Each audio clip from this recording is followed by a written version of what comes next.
Welcome back everyone. Today I'm going to be showing you a few different ways you can upcycle your old sweatshirts. We'll be combining them, adding custom graphics, and also changing one into a crop top. And these are all super easy, quick projects that you can do in under 15 minutes. With all that being said, let's get started. For the first mini project, we're going to be splitting these sweatshirts directly down the center, and you're going to want to find two sweatshirts that have similar length. If they're not exactly the same, that's totally fine because most sweatshirts have a little bit of stretch, and you can make up for the difference by stretching it as you sew. And keep in mind, this technique works for t-shirts as well. Once you have both your sweatshirts ready, we're going to start by preparing one so you can place the other one off to the side. Lay the sweatshirt out perfectly flat, chalk the center from side seam to side seam, and then we're going to use that as a reference point to make our center mark. I do recommend placing a few pins so the layers don't shift around as you're cutting. And we're going to be cutting through both the front and back panels. After cutting, you can remove the pins and place one of the halves off to the side. For this next step, we're going to be dethreading parts of the neckline and the waistband. To make this project go a lot quicker, I'm not going to dethread that entire neckline. I'm only going to dethread down about 2 to 4 inches. The same goes for the top stitch on the neckline. You don't want to dethread that entire stitch. Just dethread down to where you dethreaded the neckline, which will be about 2 to 4 inches. This will give you enough room to open up the neckline and sew it to the opposite side. And that's the main goal. We just want to give ourselves enough room so we can open up the webbing on the neckline and have enough room to sew. When it comes to the back half of the neckline, you're going to want to remove the entire top stitch and take off the bias tape that covers the stitch. We won't be reusing that, so you can place it off to the side and then continue to dethread 2 to 4 inches. So what we just did here, we're going to repeat down on the opposite side for the waistband. And we're going to do the exact same thing by dethreading about 2 to 4 inches and only removing what we need to for the top stitch. For the waistband, you may need to dethread a little bit more depending on the length of your ribbing, because again, you want to give yourself enough room so that way you can open up that ribbing and make it perfectly flat. And once you have both sides complete, we're going to grab our second sweatshirt and do the exact same thing. Cut it down the middle and dethread the neckline and the waistband. To speed it up, I went ahead and pre-cut and dethreaded all of the panels, so feel free to pause at this point to catch up. The next thing we're going to do is match up the correct panels, and we're only going to be making one at a time, so we're going to place the other ones off to the side. From here, we're going to reattach both of these panels by lining up the front center cut and the back cut. So place the right sides together, lining up the front center cut from the neckline to the waistline, and then we're going to move the arms to the inside and do the same thing for the back center cut. Placing the right sides together and lining up from the neckline down to the waistband.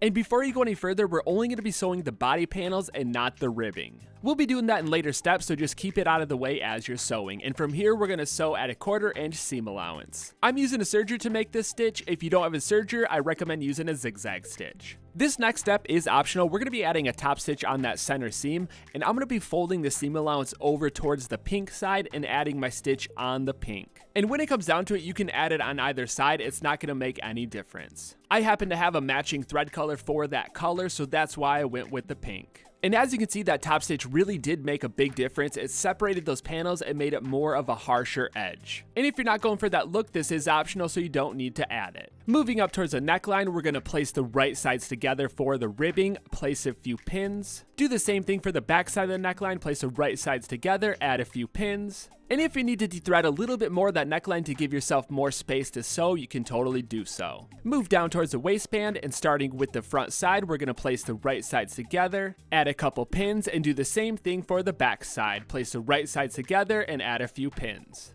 And once you have all of these ribbing sections together, we're going to add a stitch to each section at a 1/4 inch seam allowance to match the stitch on our center seam. After finishing up the stitch, we're going to flip the sweatshirt inside out, push the neckline ribbing inwards so the right sides are together, and we're going to do the same thing for the waistband. And the key thing here is to keep the centers lined up because you're going to have to kind of stretch this as you sew it, and once you have those lined up, we're going to sew it with the serger. If you don't have a serger, you can use a zigzag stitch. Definitely take your time because you want those centers to meet at the same point, or else it looks kind of wonky once you flip the right sides back out. But don't worry because you can always dethread it and keep trying it until you get it perfectly lined up. And the reason you want it lined up is for this next step is because we're going to be completing that top stitch. And since we didn't dethread the top stitch all the way, we're going to be rejoining it, so we want it to be on the same side so the threads line up and then they match the same color. This is just a way to save a little time because you can really blend it in and make it look seamless, but if you want to dethread the entire thing and restitch it, you totally can do so. I'm doing one half at a time, and then I'm switching the color and doing the other half because I have a separate color that matches the brown and another color that matches the pink.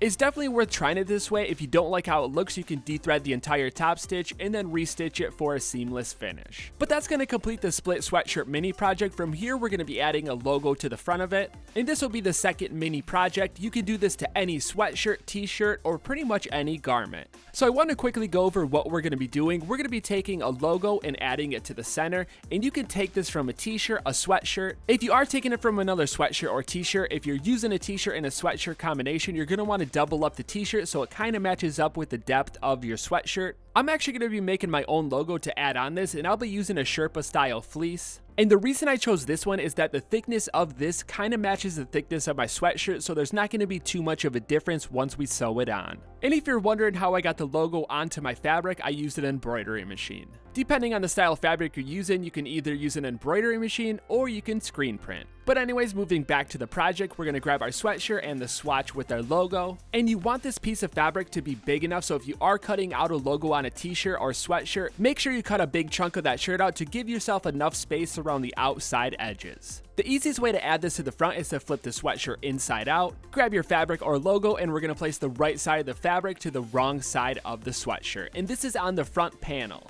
Move the fabric around to center it and figure out where you want it to set on that front panel. Add a lot of pins so it doesn't shift around as you're sewing, and from here we're going to start tracing out our stitch line. And I don't want mine to be a perfect box, so I'm kind of making a design as I'm going. You can also make this as large as you want to make more of that design pop through. Take it over to your sewing machine and follow that stitch path all the way around your logo. Take your time as you're sewing and try to make it as neat as possible. I ended up having a lot of excess fabric, so what I'm going to do is remove that so you don't feel it when you're wearing it. Try to cut as close to the seam as possible. After removing the fabric, flip the right sides out. And for this next step, you can cut all the way around as close to the seam, or you can add a design. I'm going to be adding a design to make it look like that underlayer is ripping through the front of the sweatshirt. Whatever style you choose to go with, just be careful not to cut the logo side of the sweatshirt. We're only removing the layer that's on top of the logo.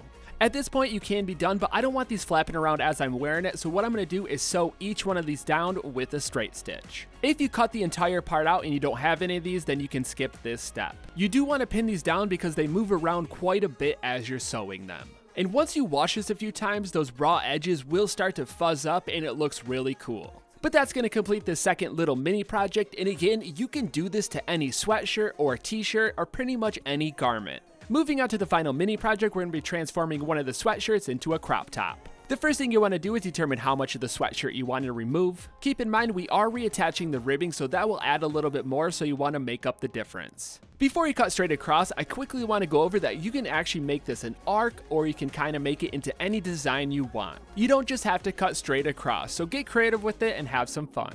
But for the video, I will be cutting straight across. Separate the two sides, and if you're not going to reattach the ribbing, there is a fun thing you can do. If that bottom section is long enough, you can spin it around, adjust the waistband to your waist size, and you can have that as a matching bottom.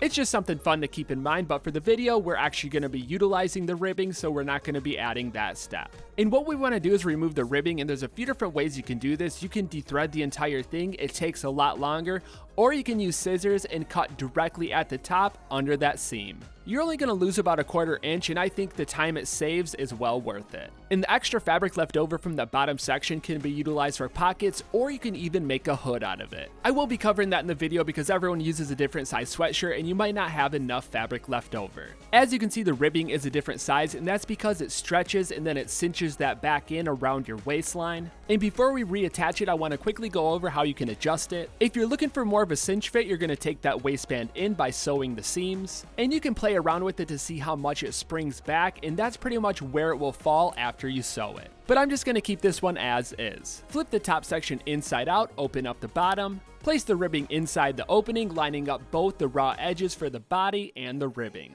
And what I like to do is place a pin on the side seams and the center. This helps keep everything lined up as you're sewing because you stretch it as you go. Once you have it lined up and you're ready to sew, we're going to stitch all the way around that outside edge at a 1/4 inch seam allowance. And again, I'm using a serger. If you don't have a serger, use a zigzag stitch. Just like that, your waistband is reconnected. Before we finish it up, we're going to flip the right sides out and add a top stitch to that bottom seam. This step is optional. If you don't want to add the top stitch, you can skip ahead. If you do choose to add the top stitch, I recommend using an edge presser foot to get a nice uniform stitch all the way around the outside edge. I also split this stitch up into 2 sections so that way when it stretches, the thread doesn't snap. But other than that, your crop top is complete, and you can do the same thing for the arms. You can cut them and relocate those cuffs, or you can even move up to the neckline and readjust that. Each one of these is done the same exact way. You're going to cut your new opening and then reattach your ribbing. In the final modification to the crop top, I added a logo. This was a screen printed logo on a piece of canvas that I just reattached to the front. The side edges will fray over time and give it a nice look. And just like with the other logo, if you don't have your own custom logo, you can just reattach other t-shirts or sweatshirt logos. It's fun to mix and match and make something new. And there you have it, your new custom upcycled sweatshirts are complete. Hopefully you had some fun with this project. If you have any suggestions, definitely comment those down below. I'll take a look at them and see if I can make it in an upcoming video. But until then, I'm gonna keep the videos coming at you, so I'll see you next time.